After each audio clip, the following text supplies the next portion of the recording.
We are so happy today to welcome attorney Kimberly Muenter joining us today to discuss the important topic of estate planning. Good morning. Good morning.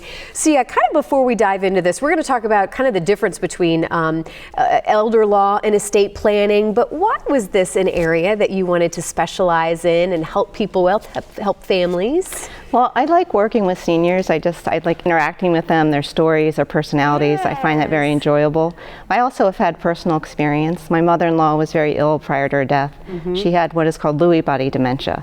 So I saw a lot of the challenges that the family went through dealing with that. So I knew there was a great need for assistance in this area. And that's what this is. I think when people have these documents set up, I mean, it really can save the entire family a lot of heartache and headaches. Definitely. You don't want to be doing this type of planning at the worst time when there's a crisis. So it really pays to pre-plan. So no one at a time of crisis, you already have the documents in place. And I know it's hard to get people to pre-plan because this is something that they don't want to necessarily face or maybe say that is going to happen to them. But let's dive into this though. An elderly law and estate planning, what is the difference? How do you describe, again, both of these kind of your specialty? Well, estate planning is generally, people ask, what are going to happen to my assets after I die? Okay. Who is going to receive them? How are they going to receive them? How can I save taxes? And when you say assets, is that everything from homes and physical things to actually money in the bank? Absolutely everything. Financial stocks, bank accounts, homes, real estate, cars, every kind of asset that you own.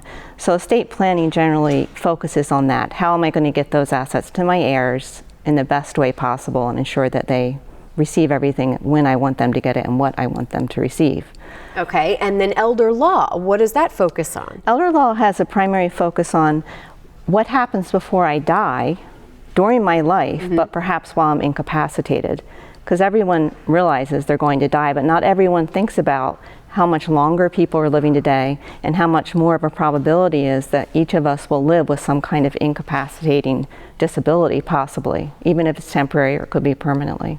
We talk about this being an issue, that this is pre-planning. It's something you need to kind of think about the future. How soon do you start looking at this and making sure some of these things are tidied up? Well, no matter what age you are, you really should have basic legal documents in effect. But elder law really comes into play either if you have a chronic illness and you know that there's a possibility you're going to be incapacitated. Generally, if you're in your 60s and you want to start talking about long-term care planning.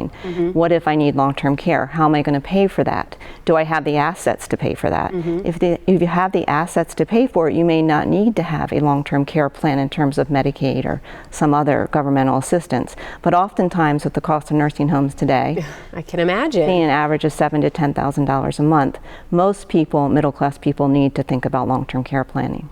Well, as we kind of wrap up here, what is your take home? How do you, again, it's one of those things, we want to sometimes not face, but it's so important. What would you have people do if they're watching this morning and they think, uh-oh, something's going off, a light bulb is going off and saying, I need to take care of this? What would you suggest? I'd say planning prevents problems and it prevents bigger costs and emotional turmoil later. So planning this is a gift for your family. Yes, it's a gift, definitely.